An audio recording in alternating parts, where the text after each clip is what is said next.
ঘড়িতে তখন রাত 9টা আর আমরা পৌঁছে দিলাম ভেন্যুতে। প্রথমেই তো দিদিভাইয়ের হাতে দীপ্তাদি দিয়ে দিলাম।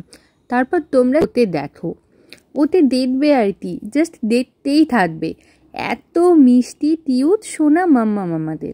আর এই হলো আমাদের সুইট কাপল, যাদের আজ 10 ইয়ার্সের অ্যানিভার্সারি পার্টি। এত মিট্টি মিট্টি দেখতে, ওতে একটু তোলে নিয়ে আদর না করলে হয়, কিন্তু ও কিছুতেই তোলে উঠবে না, একাই ঘুরে বেড়াবে। যারা দিনহাটা থেকে দেখছো তারা তো দেখে বুঝেই গেছো এটা কোন জায়গা, আর যারা বুঝতে পারোনি তাদের জন্য বলে রাখছি, এটা হলো লাভ বার। এই ফ্রেঞ্চ ফ্রাই খাওয়ার পর এবার পালা ছিল টেট্টাটি নিয়ে।